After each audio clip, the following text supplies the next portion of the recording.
Upat ka tawo ang namatay samtang laing 28 ka mga tawo ang naangol human nagbangga ang duha ka bus sa series liner sa Barangay Santo Niño, lungsod sa EB Magalona, Negros Occidental.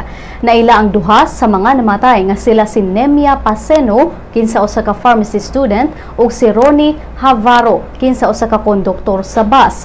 Ning pagbalita, ang laing duha ka mga namatay nagpabiling wa pa maila. Matod ni Senior Inspector Conrado Rances sa EB Magalona Municipal Police nga nahitabo ang aksidente alas 7:45 sa buntag kagahapon.